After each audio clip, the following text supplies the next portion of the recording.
Next day, he bought Wirecut. So the following day, I took the bike and I put it in for safekeeping because bikes are stolen a lot. I put it in my dressing room for safekeeping. So I'm gone, and he's saying, "Where's my bike?" And I'm screaming as I'm heading towards the cafeteria, "In my dressing room!" Shoot. I forgot to tell him. My Dobermans were in the dressing room. Trained to kill. So we went back and forth. At the end, I hung the bike up in the rafters. And I had the lighting department put a spotlight on it.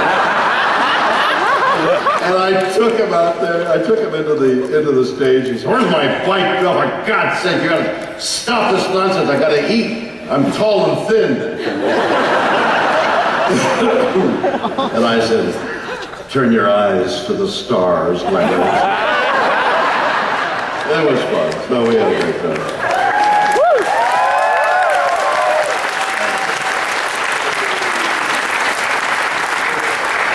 All right, I'll take another question. You recently did a documentary with Chris Pine, the two captains, I believe. How was that? Did you say the two captains? Or Captain, Yeah. the Kirk thing? That's exactly right. Well, it is two captains. In fact, what I did was I did something so interesting. You know when you meet somebody for the first time and you're really interested in them and you start a conversation and you say, "Well, tell me about yourself," and you start to discover things about somebody you've just met and it becomes like, "Wow, that guy's interesting," or that person's interesting. Making a documentary is very much like that. I had an idea of a documentary. I thought, you know, all the actors who played the captains on Star Trek, what are they like? Who are they? What are their traits? What do we have in common? And I proposed this plan to visit with each of the captains of Star Trek and discover them. And I would film them. Well, as we started to work it out with Patrick in England and Kate Mulgrew in New York and Chris Pine in Los Angeles and somebody in Toronto, the airfare was more than the entire budget for the film. Besides which, some years ago I had some metal put in my hip, and so when I go through, it's so embarrassing. I can't tell you. I go through any airport in the world. Excuse me, sir. You're probably carrying a bomb. Can I feel your crotch to see it? I swear to God, I'm out there in front of all of you. You're all going by. I saw two camels and a burnoose go by. And Captain Kirk is there. And they're patting me down. "You mind if I lift your belt? Can I stick when I get out?" "Oh, what's that there? That's a bomb. That's not a bomb." Golly. I don't know. I mean, there's got to be some intelligence about this examination. I mean, I can understand that we've got to examine you, but here I am, you know.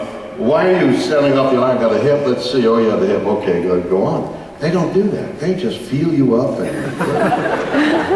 So I was thinking, if I have to go through every airport, let alone the expense, and get this embarrassing thing done every time I go through, I won't be able to do the documentary.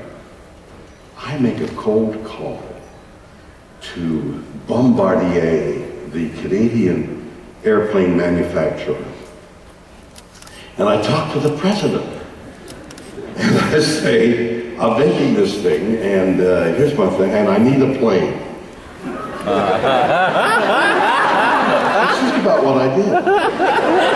Well, join the club, everybody. The head of Bombardier, Steve Rodolfo, is a Trekkie.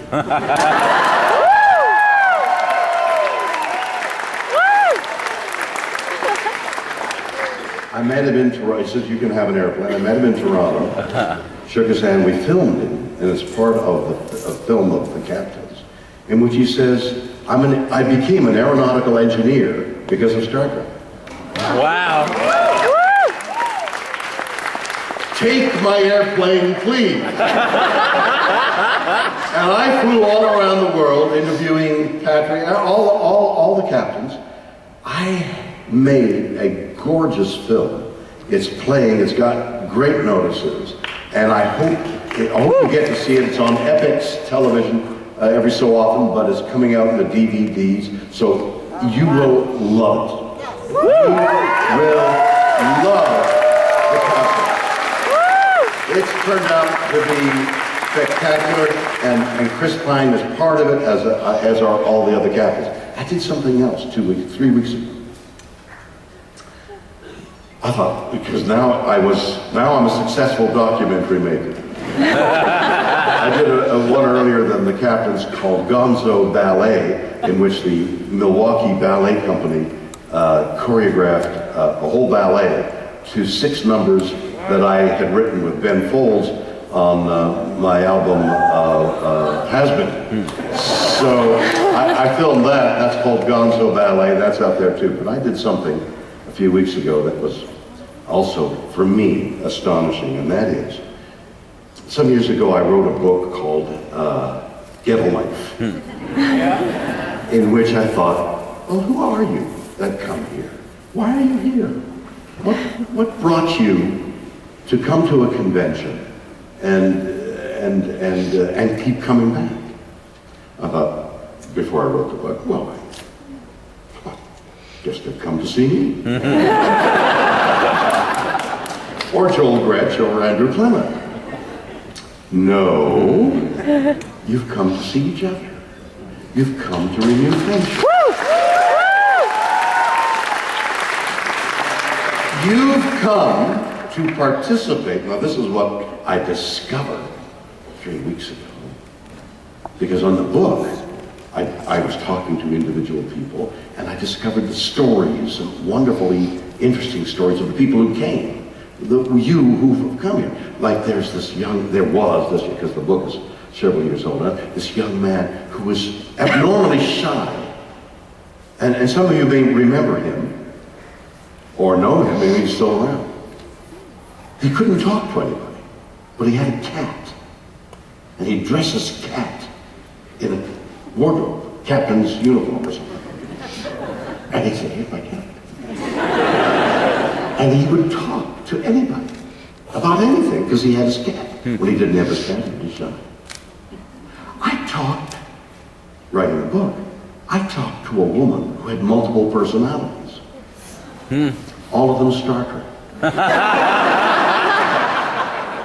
She'd come up with a Captain Kirk's voice and then Spock's voice. I mean, I don't know whether it was an act or whether it was real, but it sure was interesting. So, the same company, Epix Television, said, well, what else do you want to do? I said, well, I'd like to do a documentary on the fans, and I'm going to call it Fan Addicts. And I shot in Las Vegas, the Star Trek convention in Las Vegas, the largest one that ever was. And I have the raw material that I think is going to be better than the captains.